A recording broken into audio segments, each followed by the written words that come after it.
It was just this Christmas that went by, and things were getting busy. I had to start buying presents for the family. I had finished shopping, but I still needed to grab a present for my little cousin. She is not very hard to shop for since she is 4. She likes things like Peppa Pig and My Little Pony. She really liked, and I say liked for a reason, Max and Ruby. So when I decided to go looking for a present, I figured something like a Max and Ruby DVD would have been perfect, since she liked to watch it on a daily basis. However, Christmas meant that most of the online DVDs were sold out on most places. I went to look on eBay as well, but figured I could not trust what condition the DVDs would have been in. So I was stuck in a rut for a while, until that package arrived. I was at home still scrolling for a stupid DVD, until I heard the sound of something being pushed into my letterbox. I caught a hold of it before my dog did, and looked at the package. It seemed to be wrapped fairly badly, with what looked like grease marks and stains on it. Naturally, like anyone would, I decided to open the package. Inside was something that I could not explain. It was a Max and Ruby DVD, but I had not seen one like it online. It was like some little kid had drawn on the front cover with a marker. The title was just, Max and Ruby, with what looked like a poorly drawn illustration of Max and Ruby on the front. There were no names or anything, but on the back it had a list of 4 episodes, all with blunt titles. I gave the DVD a watch over, and to my surprise the episodes were all perfect quality, and seemed to have no flaws. It was as if it was a real DVD, just with a homemade cover. The only thing I thought was odd was the episode selection screen. The episodes had names, but they were all called, Max and Ruby 1, with the numbers being changed as it went down the list. The actual selection screen was just a plain white screen with black text with the episode list, and nothing else. After giving it much thought, I decided to change the cover to something a little nicer by printing out a DVD cover that I had found on Google and tracked down the names of the episodes so they were labeled right. I left the episode list screen alone, because I figured it was self-explanatory. Christmas went by, and things were fine. I gave my little cousin her DVD and she was happy with it all through Christmas, but that was only because she had not watched it yet. On Boxing Day, the family had gone out for a meal, and left me to babysit my cousin. I was not too bothered about being left at home. I figured now was a good time to put on the DVD for her. I had put the DVD in and let it play, while I was in the kitchen eating my dinner. From what I could hear, she had watched episodes 1 to 3 so far. I was just about to finish off my noodles when I heard my cousin screaming from the other room. Dropping everything, I had ran into the living room and saw my cousin curled up on the floor screaming. I had looked up at the TV and I felt my heart in my throat. What I caught a glimpse of was one of the most horrifying things I had ever seen. It was what appeared to be a frame of Max and Ruby standing next to each other, in complete darkness. But what made it so horrible was their lack of faces. They had lost their noses and mouths, and their eyes were replaced with big black holes. The colors were a disgusting blood red, and there was faint static in the background. The sound was replaced with what sounded like the Max and Ruby theme playing backwards, with the faint sound of static in the mix of it all. It had to be the most disturbing thing I had ever seen, and it must have been on screen for at least 20 seconds before the screen went black and the DVD turned off, which alone was weird because DVDs do not usually turn off by themselves.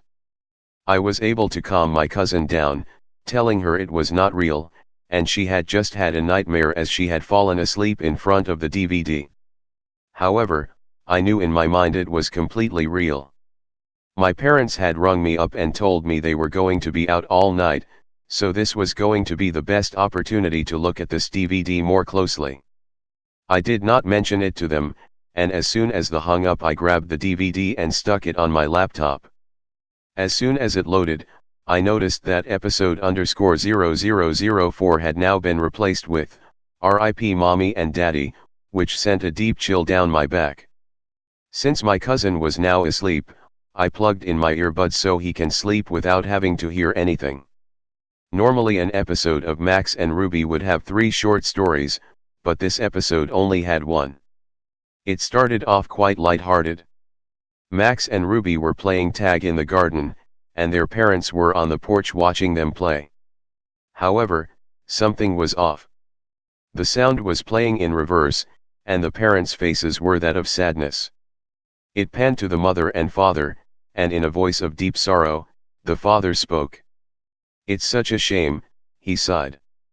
It then cut short to the sound of static and a loud scream, followed by the sound of 2 people choking. The sounds felt so real, it made me almost physically sick. The scene then switched to Max and Ruby standing in front of what looked like a gravestone labeled, "R.I.P. Mommy and Daddy." The 2 of them had no faces. At this point, there was also no sound, apart from faint static. This scene remained on screen for about a minute and a half, before it cut away into black. It then changed scene again, now showing Max and Ruby sitting in Ruby's room. Both of them were sobbing. The sobs were so realistic and heart-wrenching that it sounded like it was taken from a real person mourning. What happened next was probably the most disgusting, yet saddest thing I have ever witnessed. The scene had changed to Max sitting in his room. He was standing on a chair with a noose hanging from the ceiling. He had brought it around his neck. The scene faded to black and the static got louder. Almost instantly, it then cut to Ruby walking in on her. She let out a gut-twisting scream. The camera was panned on her face as the sound of the chair being kicked and the same choking from before began to play. The picture of Ruby's face stayed on screen for a good 5 minutes. This time, her eyes had returned as the same gaping holes. Ruby then started crying, and as before, there were no other facial features. The static slowly grew louder and drowned out the sound of her cries.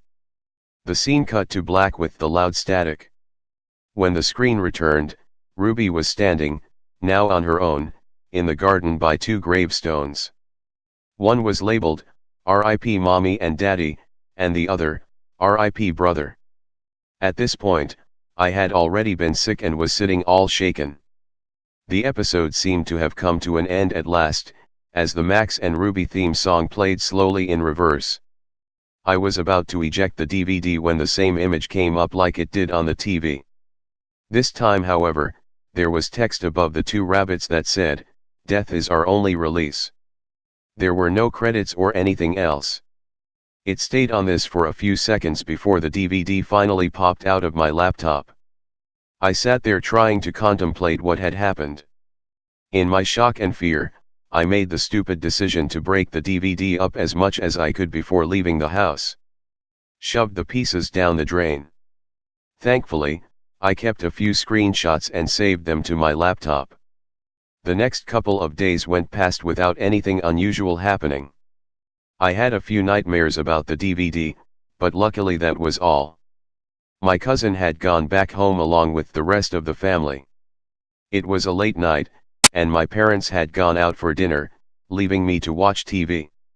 I heard what sounded like someone posting something through the door. At this point, the DVD had left my mind since I had not told anyone about it. However, it all came flooding back when I looked down at the letter in front of me. It was just messily folded up and it read, "Death is our only release."